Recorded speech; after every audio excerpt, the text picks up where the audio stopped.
In 1904, St. Louis ranked as the fourth most populous city in the United States. The World's Fair had come to town, and by the end of the summer, the city would also host the third modern Olympics.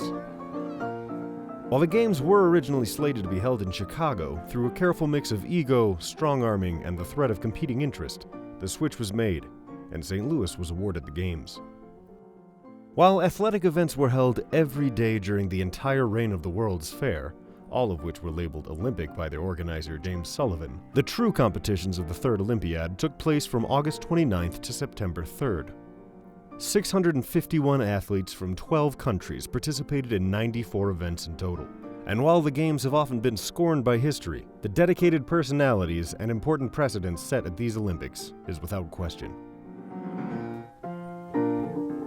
The marathon is widely the most remembered event from the 1904 Games. Terrible conditions, controversy, and unique personalities pepper the retelling of the competition. The run proved so arduous that after its completion, James E. Sullivan recommended the marathon be barred from all future Olympics. The route was 24.85 miles over busy roads. Runners had to compete not only against each other, but also against wagons, trains, trolleys, and dogs. 7 large hills swelled over the course, and often the runner's footing was put into peril by cracked stone across the otherwise dusty roads.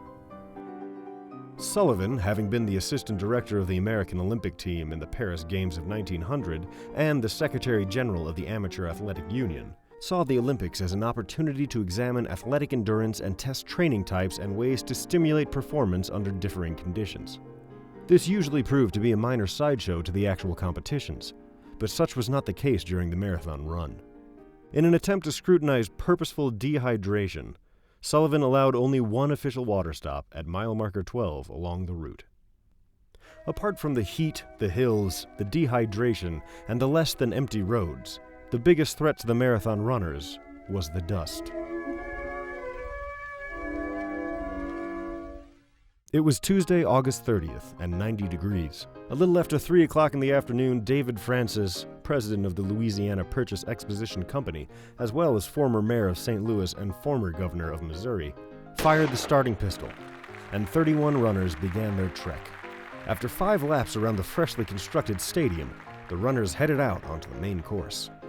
Many participants ran without the aid of socks, and at least one without shoes. A dozen horsemen led the way to clear spectators from the route. Added to that were at least a dozen official automobiles, carrying trainers, doctors, nurses, and scientists that surrounded the runners as they forged onward. The pounding hooves of the horses and spinning wheels of the cars put up a dust cloud of great immensity, and those who completed the race would have to struggle through this dust and the exhaust from the official vehicles, in addition to the normal strains of a marathon run. One participant nearly died from asphyxiation, and another was taken to the hospital after inhaling so much dust that the lining of his stomach tore halfway through the race. Another competitor was overcome with a bout of vomiting a half mile from the stadium. They were just a few of the many who did not complete the race. All of the characters from the marathon are worthy of remembering, but from their different backgrounds and stories, there are some who stand out for discussion.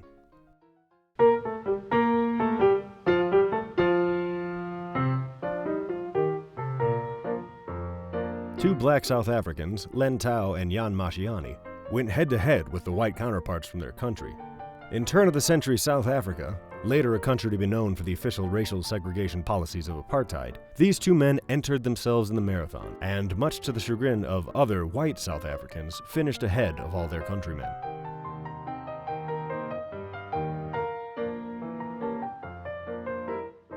The men did not come to the U.S. specifically for the Olympics, however. They were part of the World's Fair Boer War exhibit. They represented the Tswana tribe, and were actually students from the Orange Free State in South Africa, although this was kept from public knowledge. Len Tau and Jan Mashiane were dispatch runners during the Boer War, and so were relatively well prepared for the endurance race. even though they were not frequent competitors like many of the men they raced against, including multiple winners of various Boston marathons. Although he ran the race barefoot, Jan Masciani finished 12th, and Len Tao came in 9th, although he would have likely fared better had he not been chased nearly a mile off course by an aggressive dog, or two according to some reports.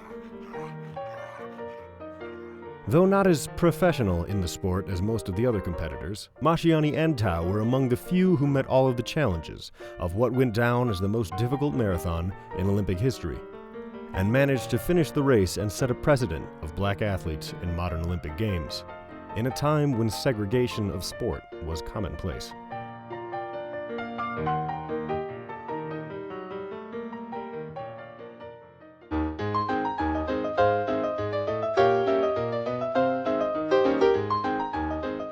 The 1904 marathon of the St. Louis Olympics is mainly remembered for the controversial story of Fred Lortz.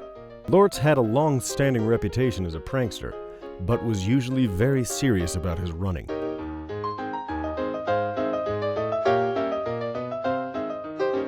Lortz started the race well, but suffered from severe cramps at the 9-mile mark. He threw in the towel and climbed aboard his trainer's automobile to ride back to the end of the race.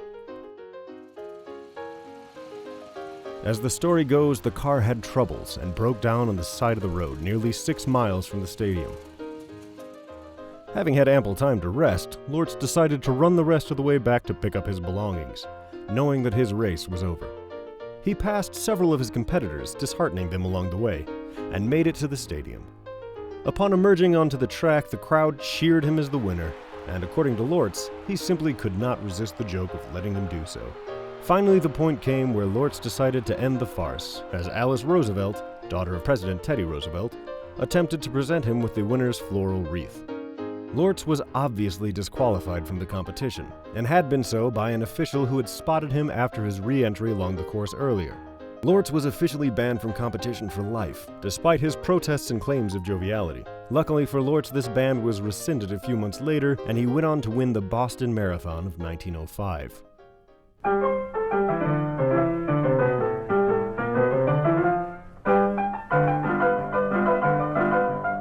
Felix Carvajal was the lone Cuban in the marathon. He had no official support and yet proved determined enough to find his own way to St. Louis.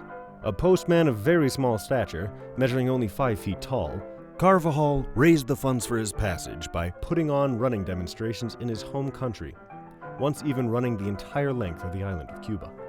He made his way to New Orleans on the funds he had raised, only to lose the rest in a dice game. Carvajal hitchhiked and ran the rest of the way to St. Louis, begging for food and sleeping at night in barns along the way.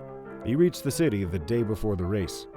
Carvajal was as friendly and charismatic as he was determined to run, and he made friends with his fellow Olympians easily. On the day of the race, Carvajal had only the clothes on his back and readied himself to compete in a long-sleeve shirt, thick trousers, and heavy work shoes, until a U.S. discus thrower helped him fashion a pair of crude shorts by cutting his thick pants off at the knee.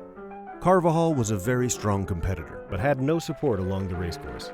He occasionally ran backwards and even stopped to jovially speak in broken English to the marathon spectators. Race official Charles J.P. Lucas estimated that Carvajal may have lost up to an hour along the length of the race to such conversations. Legend tells of Felix even lying down for a nap to calm an upset stomach brought on by some green apples plucked from a tree along the route, although this claim has been disputed over the years. However, race official Lucas did write the following in his account of the games. Of the first 4 men to finish, Carvajal was the best physically. On one occasion, he stopped the author's automobile, where a party was eating peaches, and begged for some. Being refused, he playfully snatched 2 and ran along the road, eating them as he ran. Had Carvajal had anyone with him, he was totally unattended. He would not have only won the race, but would have lowered the Olympic record. Carvajal was one of the competitors that had a good chance of winning the race, had it not been for Fred Lortz.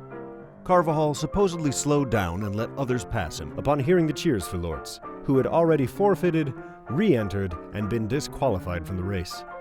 Carvajal finished 4th, just out of medal range, but returned to Cuba as a national treasure and resumed his duties as a postman. The 1904 Games were his last appearance in international competition.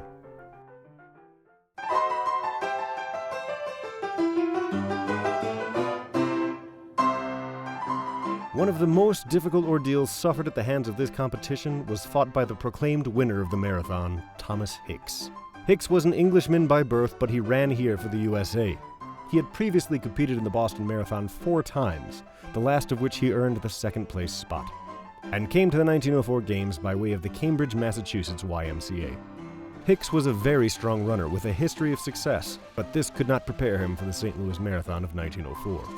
Hicks seemingly suffered the most from Sullivan's endurance and dehydration experiments. He led the first 15 miles of the race, and apart from the official water post at mile 12, was refused water by officials and his trainers. Upon showing signs of slowing, Hicks was administered a grain of strychnine sulfate and 1 egg to cut the bitterness of the poisonous stimulant at mile marker 17. 3 miles later, he was allowed to slow to a walk. It was not long until Fred Lortz passed him on the course. Hicks was distraught and still suffering from exhaustion and dehydration, but his trainers convinced him of Lortz's non-participation and prodded him to start jogging again. At milepost 20, Lortz received more strychnine, 2 egg whites, and a sip of French brandy to propel him onward, but still no water. By the time he was running the last 2 miles, he was in need of constant supervision. Race official Lucas noted the following. Hicks was running mechanically like a well-oiled piece of machinery. His eyes were dull, lusterless. The ashen color of his face and skin had deepened. His arms appeared as weights well tied down. He could scarcely lift his legs, while his knees were stiff. As he swung into the stadium, Hicks bravely tried to increase his speed, but could not, for, as it was, he scarcely had strength enough left to run the last 440 yards of the distance. His only true relief, if one could consider it as such, was a hot sponge bath. The water warmed on a car's radiator. Near the end of the race, he began to hallucinate, seemingly believing the end to still be 20 miles off.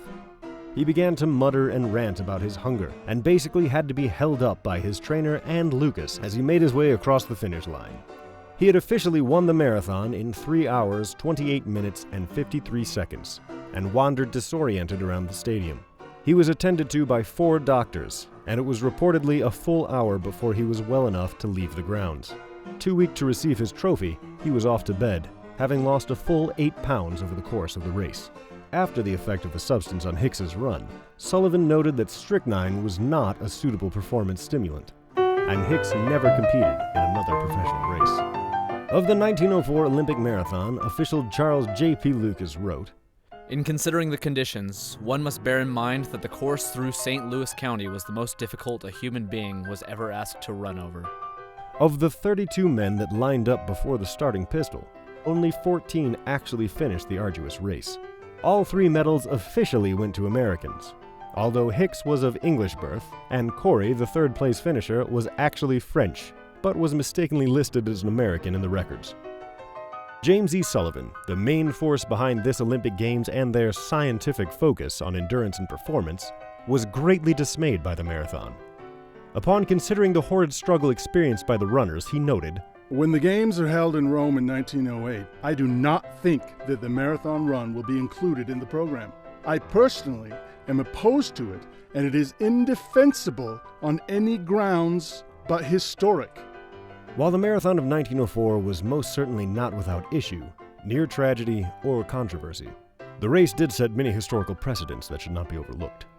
Not only was it one of the most internationally diverse group of athletes at the Games, this would be the first time Olympic marathon runners were awarded gold, silver, and bronze medals, a tradition that continues to this day. Lastly, it is also a testament to sheer will and determination against all odds for those who managed to legitimately cross the finish line and go down in athletic history as the men who challenged and defeated what is widely regarded as the most difficult race ever run.